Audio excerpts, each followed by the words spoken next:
What do you want for dinner? Let's do party ribs. Done. All right, y'all, you heard her. She asked for party ribs, and especially with Super Bowl coming up this weekend, I figured this would be the perfect option. Party ribs are really simple to do. They're absolutely delicious, and they're really, really inexpensive. So all you got to do, find yourself a nice set of ribs. It doesn't have to be anything spectacular. Just make sure that they're fatty enough for you and that they're going to be easy and simple to clean. Now the process that I do here, this is optional. You don't have to do this. It's completely up to you, but I do choose to trim just a little bit off the edge just because there's a lot of extra meat there. Don't need that to actually go through the processing. And then the other thing that I do is I take off the membrane.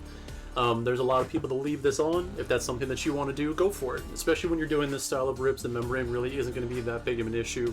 Just for me personally, it leaves a lot of extra spring to the actual bite that I don't want there, so I get rid of it. Next step here is we just take them and we portion them out, one rib at a time, cut in between them, the middle of the bones there. Make sure that there's a decent amount of meat on both sides, and just follow through with this process for the entire rack. As soon as that's done, get them in a tray, get them out of the way, and we'll do the exact same thing with the next set of ribs. This part here, you don't have to be perfect, just get it done, and once they cook up, they're going to be a lot prettier anyway. So like I said, put them in the tray, move on to number 2. Now with this rack here, there was a little bit of extra meat on there. I just went ahead and I trimmed off the extra meat on top of the bones itself. Then I cut off that end cap there. Don't worry about it, we don't waste food in this house. I don't have a meat grinder myself, but what I do if I'm doing something like that, I will just take a couple of knives on the chopping block and I'll just chop it up, and I'll turn it into ground pork, and I'll use it for anything like breakfast sausage or whatever later. So this one here again, finished up trimming it, just remove the membrane, makes it a little more tender, and then I'll portion this out and get it into the tray.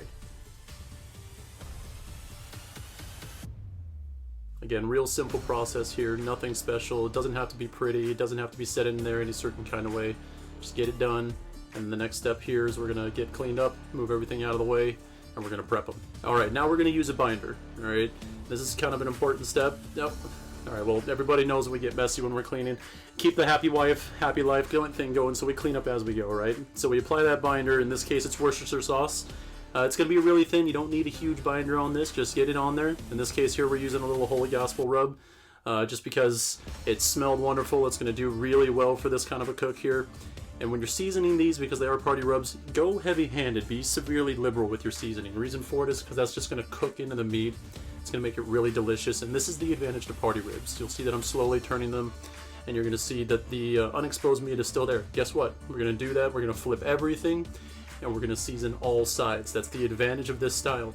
You get seasoning across the board, and you get really, really great flavor every step of the way. So as soon as we get that taken care of, you'll be able to see exactly what they look like, and we'll go from there. And that's before they're even cooked. They already look great. They smell wonderful. So we are using a pellet smoker here. We're going to get our hopper filled up.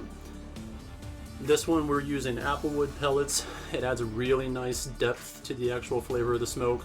We'll get this going. I'm going to set it to 275. Okay, that's hotter than I usually run my ribs. These aren't going to be fall off the bone tender. That's how I usually do things, but that's about a 6-ish hour cook for me. We don't want to do that with these. We want these done relatively quickly.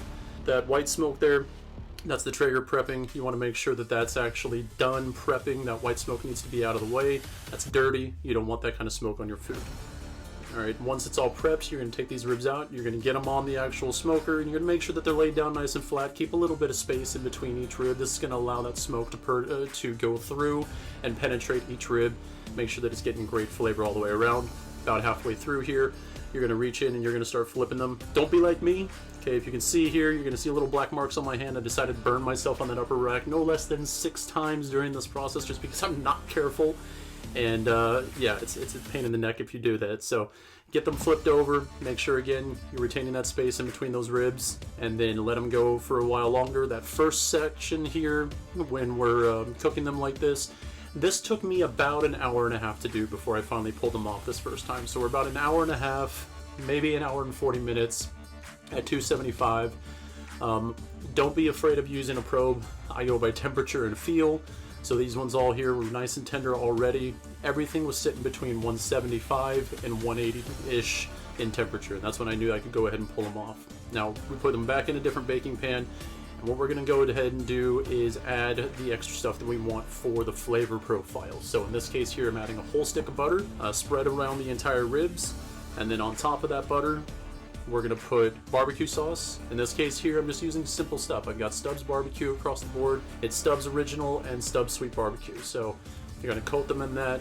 And then as soon as we put that coating on there, we're gonna finish it off with a layer of brown sugar. Don't be afraid, again, to be liberal with this. It's gonna cook down, it's gonna permeate in the meat. It's gonna be absolutely delicious. Alright, once we got that taken care of, we wanna make sure that we put a seal around this. So in this case, we're just doing an aluminum foil cap. We'll seal it on both ends, make sure that it's nice and tight, flip it around, do the exact same thing on the other side. Once we're done with that, back out to the smoker. Now, you can increase the temperature on this if you want to. I did not. I kept the entire thing at 275 for the entire duration. So we put it back on here, got it set, resealed it because it did come a little bit loose when we were moving outside. Close that lid and forget about it.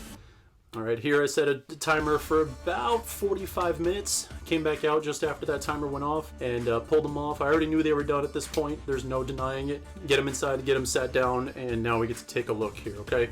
Swapped over to my heat protection gloves. For anybody that asks, I've heard questions about that in some of my other videos. That's a heat underliner and rubber gloves for, or sorry, latex gloves for protection.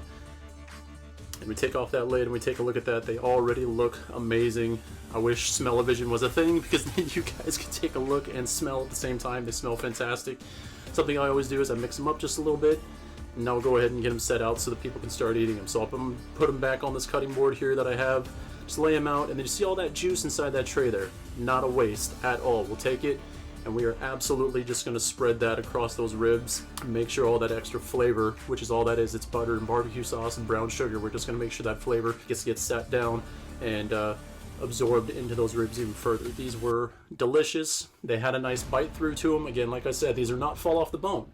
So if you want fall off the bone, you're going to want to increase your cook time. But for what we were going for, this particular rib style, delicious, amazing, wonderful.